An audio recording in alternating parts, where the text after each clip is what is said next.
all kinds of things can be numbing behavior, and working can definitely be a numbing behavior, and being busy, rushing can be a numbing behavior, because if we slow down, then we actually need to be with ourselves. And that can be quite uncomfortable if there are some things that you've been avoiding feeling. I'm Amy Jo Martin. Welcome to the Why Not Now show.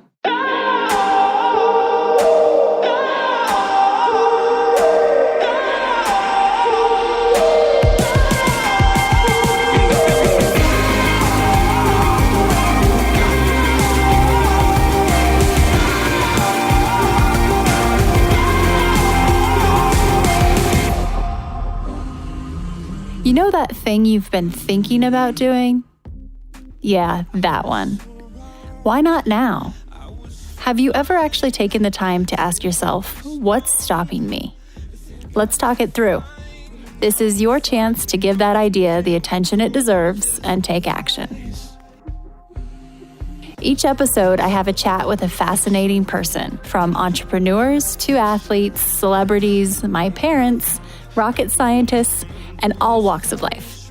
We talk through a critical time when they've asked themselves, why not now? We dissect that day or even that moment, step by step. Just let go.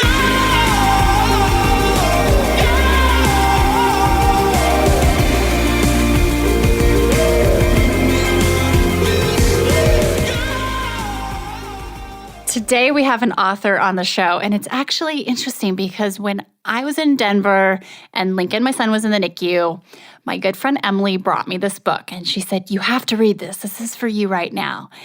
And it's titled Do Less by Kate Northrup. Well, today Kate is on the show. I love how that all works out and comes full circle. And she wrote a book on literally how we can do less and do more of what lights us up, brings us joy, gets us the results. So there's a theme here with the last couple of episodes. I'm definitely on a kick of efficiency, effectiveness, making more space. And so Kate and I talk through her philosophy. We talk through the 3 questions, the filter questions that she applies to everything on her calendar. You have to take notes on this one. So good. And really just how we can delegate more, how we can do more of what's working and less of what is not. So conceptually, this sounds really great, right? It makes sense. It's intuitive. However, when you actually put it to practice, that's when it becomes more challenging in most cases, because that means something has to go, or many things may have to go.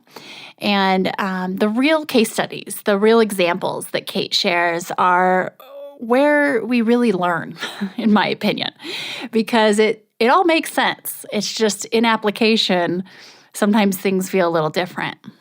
So make sure you check out her new book, Do Less. And speaking of books, I have yet to mention that my book is on my website for sale. If you head to amyjomartin.com/shop, you can get a copy, a signed copy of Renegades Write the Rules. This is the first time, believe it or not, we've offered my book actually to be sold on my own website. Seems crazy, but we wanted to be able to offer signed copies. You can get it in other places, but this is where the only place you can get a signed copy. So head to amyjomartin.com/shop if you would like to pick up your copy of the New York Times bestseller, Renegades Write the Rules. We tackle the most taboo topics on the Why Not Now show. Oftentimes, you're hearing guests share things they've never shared before. In the spirit of things we don't typically talk about, you should know that the Why Not Now show is supported by Poo-Pourri, the original before you go toilet spray. It's magic. My friends at Poo-Pourri have literally taken the smell out of you-know-what. This pure blend of essential oils stops bathroom odor before it begins. Visit poopourri.com, and Why Not Now listeners get 20% off with code WHYNOTNOW. That's all one word. And you can hear the story about Poo-Pourri in our interview with founder Susie Batiste. That's Why Not Now, episode 28. Poo-Pourri is also available at Bed Bath & Beyond.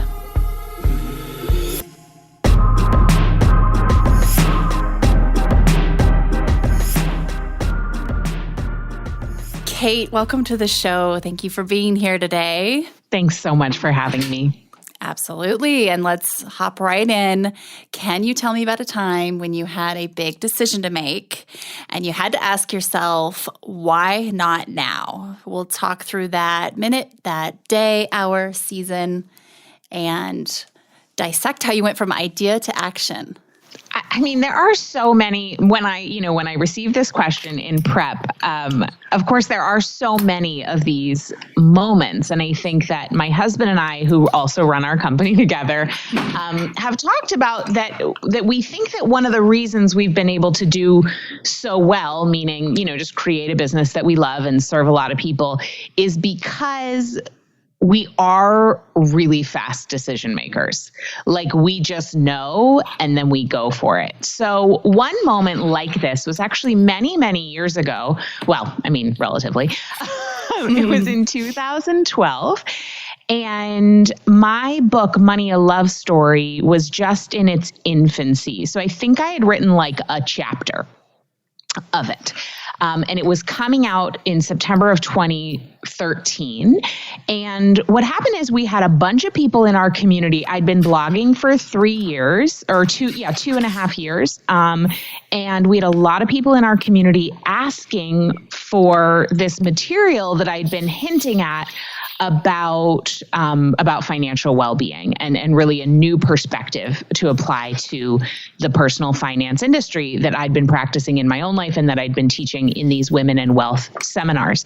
And they wanted it. And I was like, well, sorry, my book's coming out in September 2013. So, you just basically have to wait for 1.5 years. And my husband, Mike, who sometimes is a better business person than I am, was like, let's create something. Like, let's make something for these people. And at the time, we were really just getting started online. We didn't really know what we were doing at all. Mike knew just enough of programming to be dangerous. And I knew how to send an email and write a blog. And so we just decided to put together our first program, the Money Love course. And I hadn't even created it before we just figured, well, what the hell? Let's see if people are interested. So we threw up a sales page of, a checkout system through PayPal, just a simple PayPal button. And I wrote a couple of promotional emails and we made 200 sales in a week. Amazing. I sold something I'd never made before. And you hadn't made it yet. Something right? I did make this. Yeah. I love this. And there's so many things. One of those moments. Well, sure. It goes back to what you said in the beginning about making quick decisions when they are in alignment and you're ready to rock. The quicker, kind of the better. And I've found that as well. And then the fact that there's a quote that we use a lot on this show, especially when you talk about going from idea to action, like how are we going to green light something? And Julius Caesar said, if you want to take the island, you burn your boat, right? So you burn your boat, don't give yourself an out, even though if you Google it, it looks like Tony Robbins said it. He's just an amazing marketer, but I think it's actually a little older than him. But it's so true. You burned your boat. You started promoting a class or a course, an offering, digital product without having it yet. And I've seen this happen recently in my Renegade Brand Bootcamp program with a woman who did the same thing. And then she was so motivated to go create it because it was resonant and people were signing up. So once you got those 200 signups, I bet you were like, heck yeah, man, I'll make it. Well, yeah. And then also, to be honest, then I was on the hook. So like other people, I have a lot on my plate. At this point in my life, I'm in a different season than I was at that time, but I have 2 small children. We have a company, we've got a couple of books, products, things.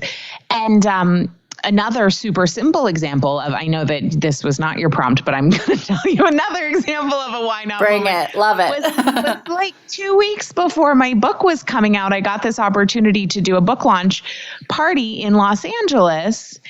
And it was also one of those why not now moments, because I really did want to do a live event in celebration, but for a variety of reasons, I didn't have a lot of bandwidth to make that happen. But it was suddenly just like right there for me. And what was so cool about that moment, and also the moment where we created the Money Love course, is there are so many things pulling for our attention at any given time. And so sometimes the thing that we really want to do, like writing the book or creating the digital course or launching our group coaching or holding the live event, like we don't do it because the laundry needs to get done and there's emails coming in with deadlines and other things. And so the great thing about both of these moments where I said yes to doing this thing and I sold something that didn't exist and I, basically put myself on the line to fill a room is it makes it a priority really fast because other people are then depending on you. So it makes you show up, which is such a great thing. Absolutely. Absolutely. That's a great why not now example. And to kind of transition into your more recent book, Do Less. I was just kind of telling you before we hopped on. So my son, Lincoln, who listeners have heard quite a bit about, thank you for being along the ride with us, everyone. When he was born so early, my very good friend, Emily, brought me your book and when we were in Denver and he was in the NICU, and she was just like, oh, you have to have this. This was like written for you. And then, amazing job too promoting it because it kept showing up in my pathway. I believe I must be part of your target because you definitely have reached me. And let's talk a little bit about it because it's called Do Less.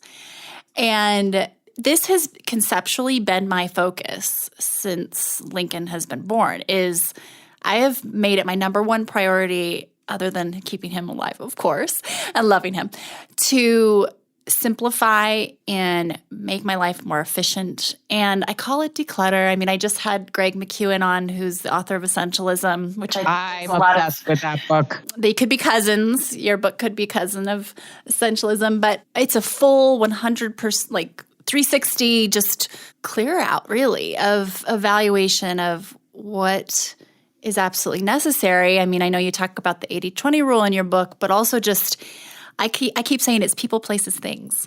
And it sounds kind of rigid, but I've had to take a little bit of a ruthless attitude about it because if you don't, your mind will definitely, find a way to trick you into thinking everything is important. We have a way of justifying anything. So, it's so timely. And do you find that you apply your principles to not only you and what you're doing, but who you're spending your time with and what's in your home, what's in your drawers? Yes? Oh my gosh, yeah. Really, the filter becomes, is there a way to get the desired results through fewer steps, less stuff, less complications, fewer people, because many, many people are overwhelmed, overbooked, overscheduled, feeling just fried. And we have an illusion in our culture that the solution to what ails us is more, right? More stuff, more money, more opportunities, doing more things. But the vast majority of the time, the solution is actually less. We just, in our hyper-consumerist culture, we've all been brainwashed to look for what else do we need instead of what can we get rid of. And so, yes, I do absolutely apply this to people. If somebody, here's the gift of motherhood.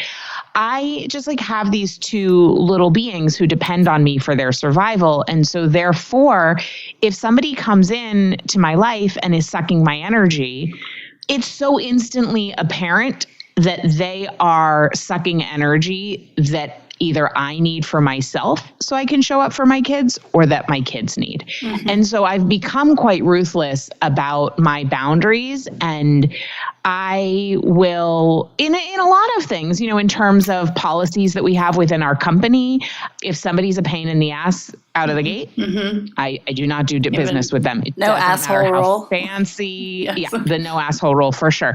If they're a pain in the ass, that's it. No questions asked. They're on my list, and you don't want to be on my list because I have an excellent memory.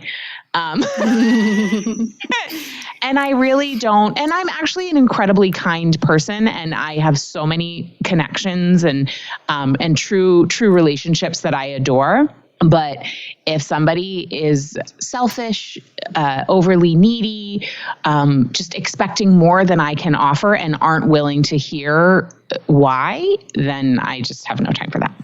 And do you find, even let's say you're looking at your calendar and as listeners are trying to think through how could they do less, right?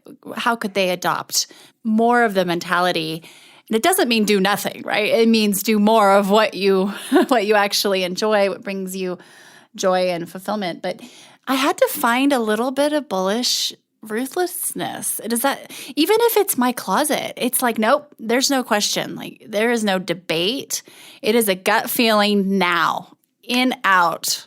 Like my rule is if I put something on one time and I take it off because it's not right, it goes in the Goodwill pile. Because I'm going to put it on and feel not right about it again.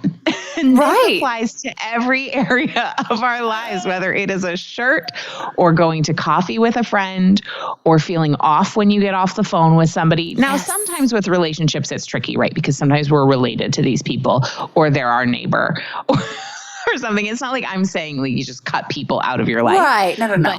But boundaries are really important to know, like, oh, okay, I can be in relationship with this person in this way.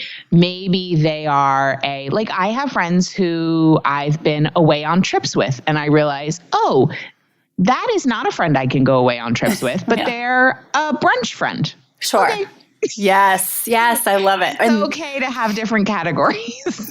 Yes. Okay. So this reminds me of a story I heard you tell just in prepping for this interview about your friend who it seemed like it was just kind of a bit of a pattern where you'd sit down and they would bring some drama and they didn't necessarily expect you to solve it, but you put yourself in the place of wanting to help fix it and it just was icky. And so you did something to switch this and you took on a different role. Can you tell this story?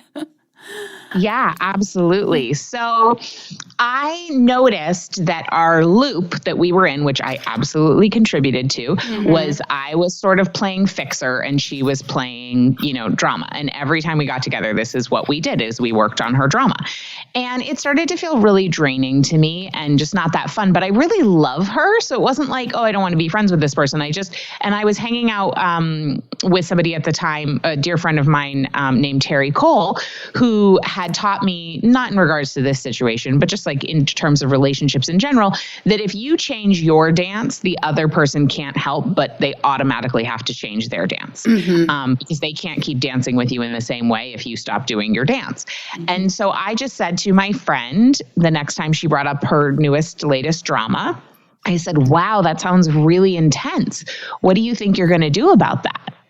And so I just lobbed the ball back over to her, into her court. And it was like, suddenly I wasn't holding it for her anymore. And then it didn't feel that comfortable for her to hold it either.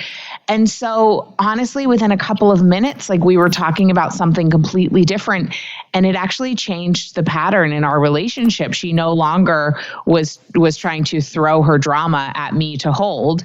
And she felt how uncomfortable it is to try to hold and fix drama because I popped it back over at her. And then our dynamic shifted. It was so awesome. There you go. It makes a lot of sense. And that could be with a coworker. It could be family member. I mean, it really could be any situation if you find that pattern is happening. It can. And I really had to look at myself in that moment and say, what is it about me that has set up a scenario where my value in this relationship is about me helping her fix her problems? Because that has nothing to do with her. That has to do with me and my feeling that I have to be doing something to add value and like over functioning in order to be worthy of friendship. And that's really like at the very core of what Do Less is about, is looking at what are the ways that we add on extra layers of song and dance and extra doing, because deep down, we're not sure that we're worthy of just being. And that enabling function, it reminds me of the drama triangle, the villain, victim, hero. And usually you're playing one. And a few years ago, I found myself with someone fairly close to me. We were bouncing. I was one, she was the other, then da-da-da-da. And finally I had to remove myself from, the drama triangle where it makes less sense. So let's talk a little bit about how it can feel uncomfortable to do less. So we're used to being, I'm using air quotes here, busy, which that word just is like nails on a chalkboard a bit, because busy people who are over capacity can become highly annoying, where they just can't, they can't necessarily focus on anything. And I heard a recent conversation, I think it was Derek Sivers and Tim Ferriss, talking about how when they see people who are that busy per se, it just makes them feel like they just don't have control over their life. They aren't capable of managing their life. And I know that sounds pretty drastic, but it is when you're around someone who just is spinning, not only do you catch that energy, but it's like, whoa, okay, this is not something that should be glorified whatsoever. Yeah, I completely agree. And I think that we've been taught that if you're more busy, you're more important. So there's this, again, it's back to that self-worth piece of, oh, well, if I have all these things on my plate, then I must be needed, which means I must be valuable. And so we just have to unravel that and begin to define our worth elsewhere. Based on who we are, not what we do. And yes, being uncomfortable with doing less is a very real thing, because we also stay busy to avoid feeling things. I know for me, for example, we had this very dramatic morning with my 4-year-old. She was having wow. I mean, the amount of drama that can come out of this girl. And then it turned into me and my husband having this interaction that was like not awesome because we were both stressed out. And basically, I just felt kind of icky, and I could feel myself wanting to just dive into work for the day, because I didn't want to feel the discomfort of feeling like I probably could have handled my parenting differently. I probably could have handled the interaction with my husband differently. It brought to light a couple of things that he and I need to discuss to get on the same page about, and that felt kind of like a little heavy. So there were several things that I did not feel like feeling, and I could have easily just gotten right distracted, because of course I have plenty of things to do. We all do. But instead, I went and I sat on my little yoga blanket in my closet, which is where I meditate. Aww. And I just sat and I breathed for 10 minutes.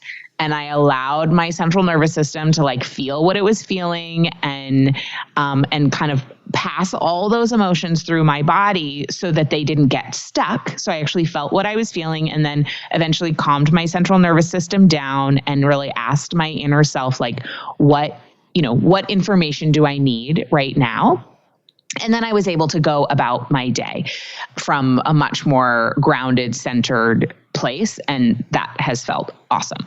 So the thing is that we have a lot of addictions. We have a lot of numbing behavior, watching TV, alcohol, too much sugar, all kinds of things can be numbing behavior, and working can definitely be a numbing behavior, and being busy, rushing can be a numbing behavior, because if we slow down, then we actually need to be with ourselves. And that can be quite uncomfortable if there are some things that you've been avoiding feeling. Yes, I love it. And that's sometimes the most uncomfortable we could ever be, is feeling. And it's interesting how, and I'm curious to get your thoughts on just the topic of social media and how, as you think about do less and you think about the principles in your book, where does social media land? I mean, I know that's a broad question, but I'm just curious to see where you go with it, because we can spend a lot of time on these platforms. And I keep thinking of the 80-20 rule and how where does social media fit in into our vital few? So if you are running a business, social media may actually be necessary. If you're not running a business, social media probably isn't necessary.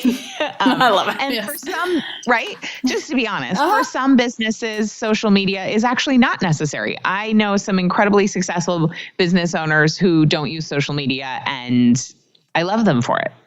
I think it's so awesome. In my, I can only speak for my particular business and life, which is that we do connect with a lot of people through social media. And 9 times out of 10, I actually find it a really joyful experience. So I think that's where we need to start to decide, okay, does this fit into my life? Does this fit into my business? If you are finding that you're getting off social media and you feel worse than when you went on, you probably need some boundaries around it. And that could mean unfollowing a bunch of people. It could mean putting on, I know for Facebook, you can put something called the newsfeed eradicator on. So you can literally just go on and only go in your groups and comment back. I spend 80% of my social media time either in my Facebook groups for my own programs or posting and commenting on my own things. I don't spend much time at all scrolling or watching other people's stuff, just because I have a create before I consume rule. And I notice if I do a lot of consuming of other people's content, I start to feel really kind of zoned out. And that's not a place I want to create from. I do recommend setting a timer. For me, Instagram is the most addictive app. So I'll set a timer for like 10 minutes, especially if I'm tired. Oh my goodness. If I'm tired, 10 minutes can turn into an hour really fast. But if I set a timer, it's like 10 minutes, I do my post, I do a few comments, I get off. And that's been really, really helpful just to kind of do a state change and break myself out of the loop. We're going to take a quick break and we'll be right back. If you are digging this podcast, please do us a favor and subscribe, rate, and review on iTunes. It just takes a moment and it means a ton to us. Also, after recording more than 100 episodes, I've created a bit of a cheat sheet on the top 5 things I've learned from renegades and how they get from idea to action, from dreaming to doing. I will email you the downloadable PDF when you subscribe to my newsletter. Just head to amyjomartin.com and click on Connect with Me. I like that. I like the create before I consume kind of tip too. And I heard you talk about a case study where you, I've been in this exact same place where you had people on your team working on templates and designs, and then you would do the copywriting, and then they would lay it out, and then you'd approve, and blah, blah, blah, and you'd have this whole workflow, and then you found maybe that content wasn't performing as well as just something that's native and organic, and it took 10 seconds to post. And so you stopped, rightfully so. And I think that that's a great reminder for all of us too of just because we put more time and energy into it and we think it might look better or more polished does not mean it's an efficient use of time and the ROI is there, right? So we can fall into that trap easily, and then we've got 4 or 5 people involved, and it's not in your zone of genius. It's not in anyone's best interest, probably. All of the things. Well, and that's why tracking our results is so important. So when we began to systematically track what posts were performing the best on social and which ones were driving the most traffic and all those things, we realized 9 times out of 10, it is the selfie Instagram stories where I'm in my car where I tell people to swipe up that perform the best almost every single time. And that takes me the 15 seconds that it takes to make that story, and nobody else has to be involved. And so obviously it's the do less way. Do I think the other things look better? Yeah. but it doesn't matter if it looks better. I mean, Right. I think this is also a thing, is that we're really addicted with believing that how we are perceived by others is who we are. And that in social media culture, especially just with the filters and the curation and the ability to sort of pretend to be whoever we want to be on the internet, we can get really lost in the land of thinking about how we look instead of how we feel. And the do less way is focusing on how you feel first, and then, of course, doing the things that get you results. And those won't always look the fanciest or the most impressive. But who cares if it gets results? Very true. So true. And let's talk a little bit about, okay, let's say someone's listening and they're going through their schedule, and like I just keep referring the last couple of months in my mind, can I delete or can I delegate? Delete or delegate? And when you start to look at something, I mean, let's just say you have a speaking engagement or something that you just, maybe you committed, several months ago, and it turns out it's actually, it's not going to be the best use of time. You're willing to follow through because you committed, but it's one of those things where it's like, oh man, this is not lighting me up. Avoiding that in the future and just evaluating almost line items on the schedule or tasks. How do you go through that process? This is a great question. So in the aftermath of my book launch, I am getting way more requests than I got before. And so I know for me, the more space I put between myself and the people asking, the better. Because I am a recovering yes girl. And so if somebody comes up to me personally at an event, I will really want to be kind. And so if they ask me to do something right in that moment, I won't say yes. I used to, and I'm glad I don't do that anymore. But, but I will tell them to email somebody on our team or whatever. And so I've gotten good at just putting in extra layers between me and the requester so that there are systems and procedures making the decision instead of me. Because if it's me, I still say yes to too many things. And it's not, it doesn't serve me. It doesn't serve our company. And so I do go through on Sunday nights, my calendar, and I just look at the week to see how it's feeling. And I just see, which phase of my cycle I'm in. I see what's going on, and I sort of pre-evaluate what's the week going to be, make sure movement is in there, make sure a date night is in there with my husband, make sure there's some quality time in there, some fun with my kids. Because those are all the things that are really at the end of the day, that's what really matters. And I just see if anything needs to be moved. For things that can't be moved or canceled, and I committed to them, and now I'm there and I'm realizing it's maybe not a great use of my time. This has happened to me so many times. What I do is I create some sort of policy or procedure so that this sort of thing doesn't end up on my calendar again. So I just create a new set of rules. Okay, now from now on, speaking gigs have to fit the following criteria. Or for example, we did something in our company a couple years ago that as it was happening, I was like, oh my gosh, we should not be doing this. And so after that, we created a list of filtering questions as a company that we have to go through before we say yes to moving forward on a project or an opportunity. And that's been incredibly helpful because it slows us right down, especially if we get so super excited about the possibilities, which I'm a 7 on the Enneagram. I'm so yeah, right? I was like, yes, it sounds great. And then when I'm actually doing the thing, even if I think oh, maybe I wouldn't have said yes to this again, I do really look at okay, what opportunities can I create here to be able to utilize this content more than once, or to be able to repurpose it, or use it as a leapfrog to connect for another opportunity. So I don't believe there's any such thing as time wasted unless we waste it.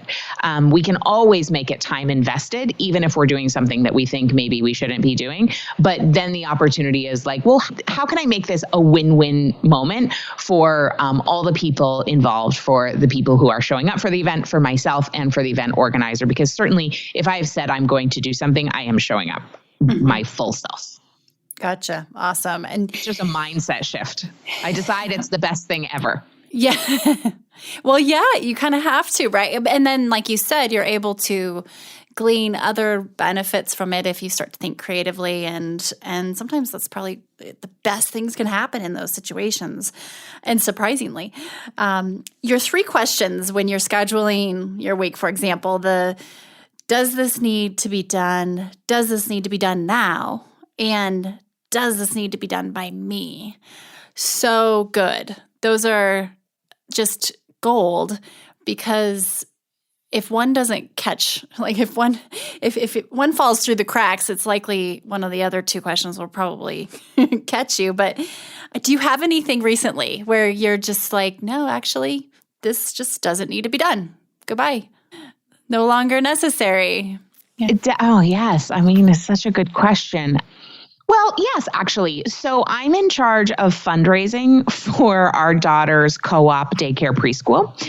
And it was great. I have a membership called Origin, and I got in there and I call we call our women empresses, because we're all running empires of one size or another.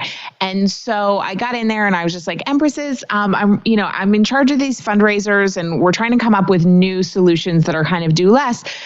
What are your ideas? Because in the past, we've run like 6 different kind of random fundraisers a year, some of which, bring in $160 or something ridiculously low for the amount of energy put in. And the suggestions were so great. And also I realized that, so there were certain fundraisers that just didn't need to be done, because I realized like if I looked at the results for the amount of energy put in, like we did this whole sale around Christmas around locally made goods. And while it was sweet and lovely, like the profit margins were just really low.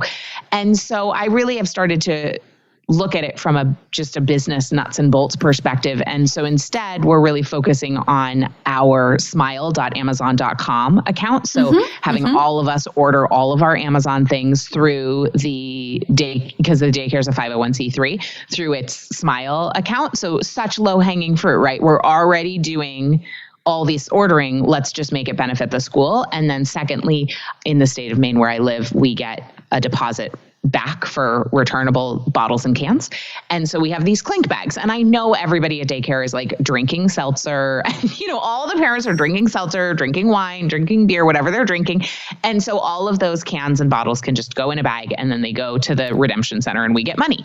So that was an example of like, why not think of all these bells and whistles fundraisers, and why not just make money from the activities we're already doing? Yes. Doesn't it just feel like you struck gold when those things happen? Yes. When you're like, oh my gosh, it's such a relief. Yes. Oh my gosh. I recently stopped doing my hair. I literally just realized after being on this earth for 40 years that it's actually better when I don't, and I wash it and I don't comb it.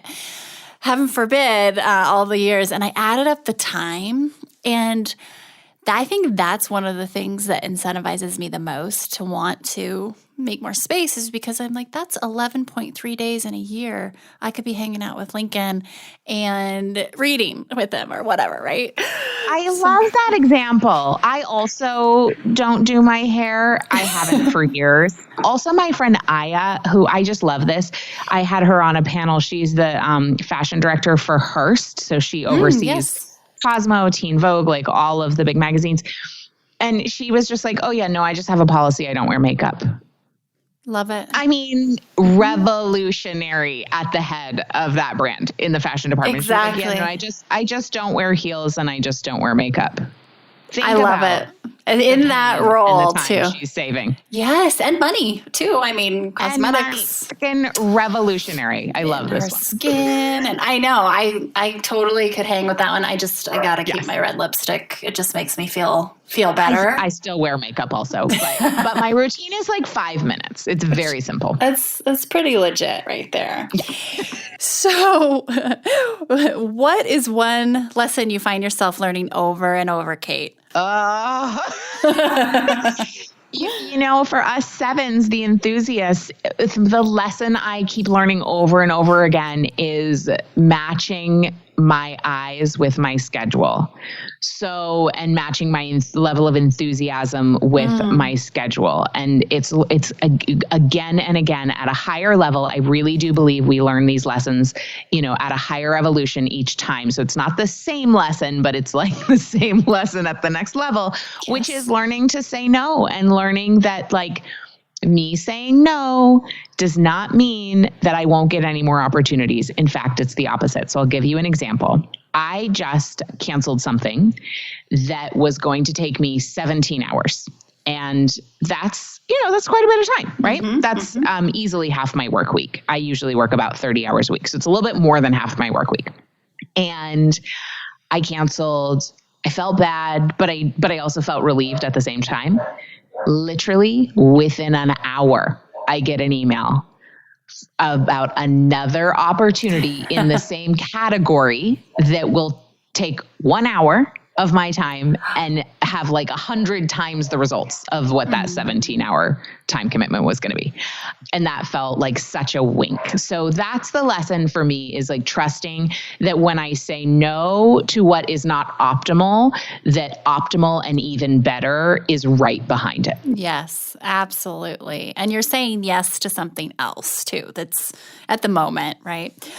Oh, that's good. And it's the universe's way of deciding whether or not they're going to tee up another lesson, because if we don't integrate, it's like, okay, if you don't integrate this learning, this lesson, then it's just going to keep happening. Even if you claim to understand conceptually what you should do differently next time, if you don't actually do it, it's just going to keep happening. And that just cracks me up, where I'm like, wait, I thought I learned this one. And nope, not until you... Yeah, not until you really, really get it. But I also believe that, it'll come up the next time, but then we catch it so much faster. And so it really is that evolution. I think it's an illusion that we'll just sort of like learn something for good, but we do have this opportunity to learn it in different ways and learn it faster and at a deeper level. Love it. Love it. So your book is new. It's you have another one right behind it. Are there any big new why not now ideas that are rolling around or being greenlit? Oh my gosh, always. I am just like such an idea woman. Yes, actually, so since the book has come out, actually since before the book came out, I've been being asked for a planner over and over and over and over again. And so in Q4, we are launching the Do Less Planner, and it is such like an expression. I just told my dear friend today, it feels like it is a visual written expression of my insides on the outsides. It is like truly, truly, truly my soul and heart work. And it's so gorgeous. So I'm super excited about the Do Less Planner coming out, to match the Do Less book. Awesome. It's amazing how there's such a craving to head back analog with schedules. It's just, I think that speaks volumes as to where, obviously we're equally addicted and fatigued by our technology, but it's just like, no, just give me a pen and paper. Like, I just want to write this down and look at it. It seems more real and just psychologically. So that's exciting. That's really exciting. Did you have a planner for your first book? I didn't. That would have been a great idea. Well, you can still do it. I mean, I can still absolutely do that. Yeah. And then I have a big body of work that's churning right now that will probably be ready for public consumption in the spring of 2020, that really brings together my work around Money, a Love Story, and Do Less for women entrepreneurs. So I don't really have anything else to say on that, but I am working on something else. Awesome. We will be keeping tabs for sure. And thank you so much for joining me today and sharing your wisdom. Like I said, Do Less came to me at a time when it couldn't have been just more appropriate and needed. And it really is a mentality. And it's exciting to know that there's another, piece of, just another goodie coming behind it with your planner. And yeah, I appreciate you joining us and making us just land on your schedule. That's a big deal, knowing what filters you have. Well, it's a testament to you and what you're up to and who I know your audience is as well. And so thank you for doing the work that you do.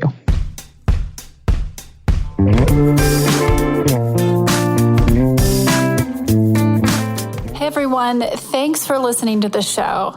Hit me up on social media to let me know what you think. I'm at Amy Jo Martin on Twitter, Facebook, Instagram, and LinkedIn. And I want to hear your Why Not Now moments so I can share them on the show. Just send me a note to whynotnow@amyjomartin.com. For show notes and other offers, you can visit amyjomartin.com/whynotnow. And while you're there, don't forget to sign up for my email newsletter for exclusive content and announcements. A big thanks to Rock Salt Music for all of the tunes by the talented John Coggins. And of course, a hat tip to Richard Brewer for editing and producing the show. I'll see you next time. And until then, why not now?